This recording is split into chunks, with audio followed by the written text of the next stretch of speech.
Ladies, marunong ka bang tumingin, makiramdam kung kursunada ka ng lalaki?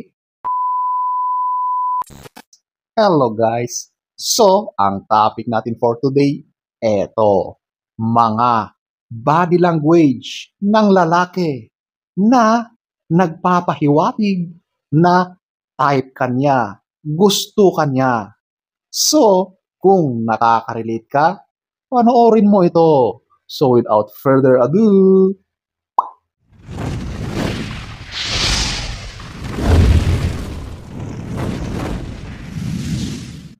so, eto, ating aalamin ang mga body language, body cues ng lalaki na meron siyang interest sa iyo. Number 6, eto, yung checking their reflections. So, ito, yung maya't maya ay tinitignan yung reflection niya sa mga salamin. Ginagawa niya yan kasi gusto niya na talagang very presentable ang itsura niya sa harap mo. Kumbaga, ipinapakita niya yung best physical features niya na sana ay okay yung itsura niya sa harap mo, di ba? Normal yan. Parang sa mga babae rin, di ba? Maya't maya ay nakatingin sa salamin, di ba? So, kung ganun ang mga babae, ay ganun din ang mga lalaki. So, ayan po, ang number 6. Number 5, ito yung adjusting clothing. Oh, ano nga ba ang ibig sabihin nito? So, ito yung mga ginagawa ng lalaki. Lalong-lalo na kapag nakita ka or bigla kang nandyan sa harapan niya. Ang tendency niyan, yung automatic na galaw niyan is aayusin niya yung sarili niya. Aayusin niya, titignan niya kung okay ba ang pananamit niya. Yan ang instant na movement or galaw ng lalaki. Siyempre, conscious yan sa kanyang itsura, sa kanyang sarili. Kaya agad-agad, yung damit niya, yung physical appearance niya, ang kanyang aayusin kasi bigla kang nandyan sa harap niya. So, kapag napapansin mo na parang balisa, na hindi mapakali, na inaayos-ayos yung sarili niya, isang sign yan na type ka niya kasi sobrang nako-conscious yan sa sarili niya dahil nandyan ka. So, ayan po, ang number 5.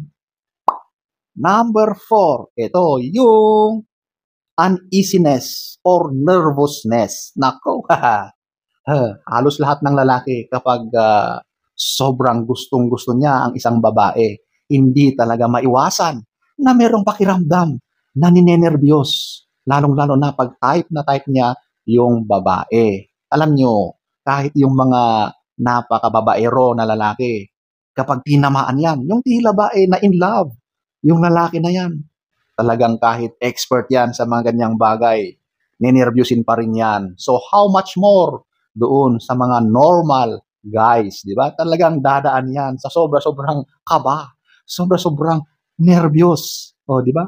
Minsan, hindi na yan makapagsalita o kaya nablablang ko na kapag kaharap yung kanyang tipong babae. Ganon ang mga nangyayari sa mga lalaki. Yan yung mga signs na kapag napapansin mo sa lalaki na parang hindi na siya makapagsalita, parang nauutal siya, parang hindi na magkarugtong yung mga sinasabi niya. Naku, sobrang nervyos ang kanyang nararamdaman kapag ganyan dahil sa iyo.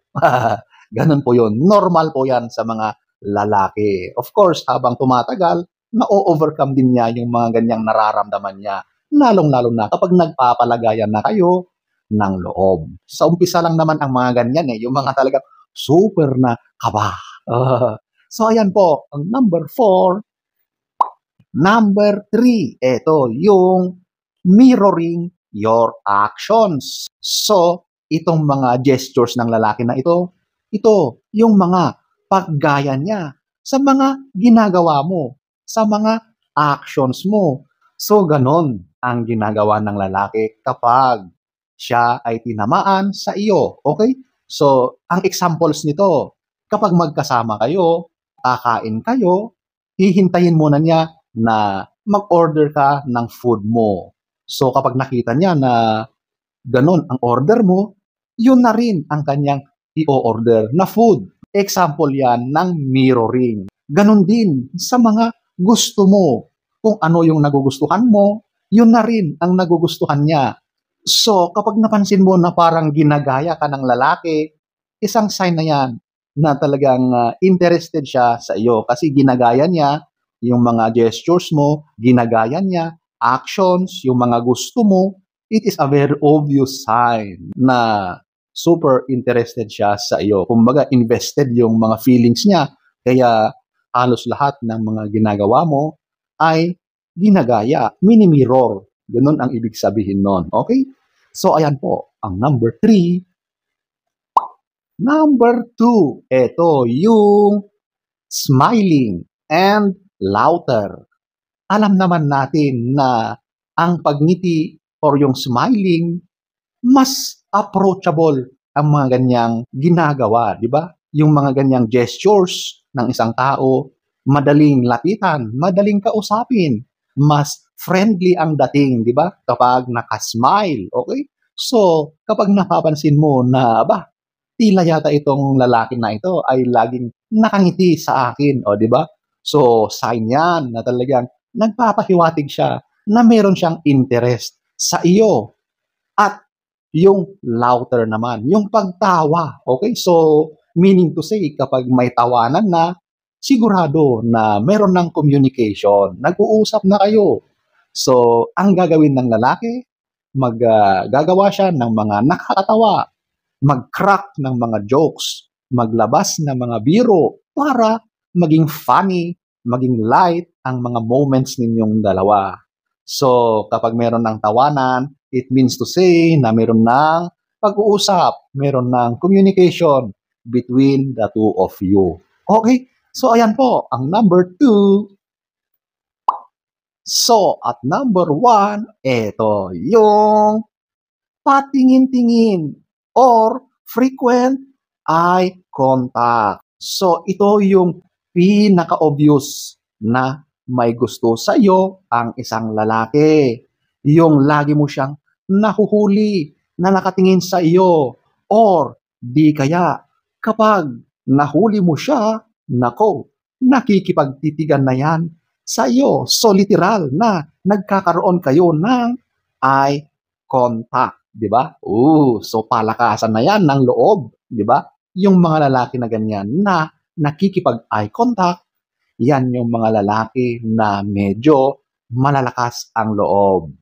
At yung mga lalaki naman na medyo mahina naman ang kalooban, nahuhuli mo yan na pasulyap-sulyap sa iyo. At kapag tinignan mo siya, bigla yang babawi ng tingin.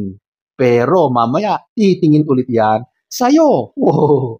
Yan yung mga pinaka-obvious na signs na gusto ka. May interest sa iyo ang lalaki. Yung pasulyap-sulyap, patingin-tingin, at nakikipag-eye contact talaga. So, ayan po, ang number 1. So, ayan po, ang iilan sa mga body language ng lalaki na nagpapakita na meron siyang interest sa iyo. Type ka niya, gusto ka niya. So, sana ay nagustuhan nyo ang ating topic for today. Next story time, don't forget to subscribe.